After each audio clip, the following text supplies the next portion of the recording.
Pusat Pelaporan dan Analisis Transaksi Keuangan menyerahkan data informasi yang mencakup hasil analisis dan hasil pemeriksaan kepada Kementerian Keuangan terkait dengan tindak pidana pencucian uang yang nilainya mencapai 300 triliun rupiah.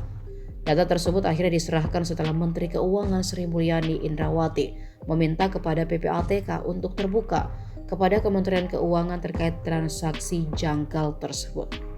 Kepala PPATK Ivan Yustiavandana mengatakan, kerjasama dan koordinasi berupa pertukaran informasi dan hal lainnya terus dilakukan dengan Kementerian Keuangan.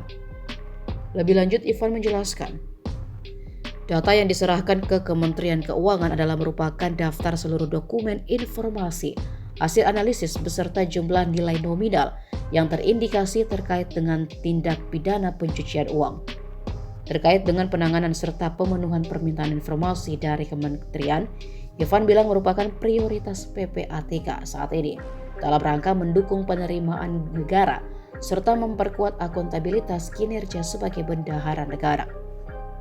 Sebelumnya, Menteri Keuangan Sri Mulyani meminta PPATK buka-bukaan terkait data transaksi mencurigakan senilai 300 triliun di lingkungan kementerian. Menteri Sri mengaku telah menerima laporan dari PPATK terkait transaksi mencurigakan itu. Namun, laporan tersebut tak berisikan satu angka pun terkait detail transaksi mencurigakan 300 triliun rupiah. Oleh sebab itu, Sri Mulyani bilang dia belum mengetahui asal dari transaksi tersebut. Sri Mulyani pun meminta PPATK untuk membuka data transaksi tersebut secara detail, mulai dari nilai per transaksi, sumber transaksi hingga siapa saja yang terlibat. Menurutnya, Kementerian Keuangan sangat terbuka jika memang data-data transaksi mencurigakan itu bisa menjadi bukti hukum untuk mempermudah penindakannya.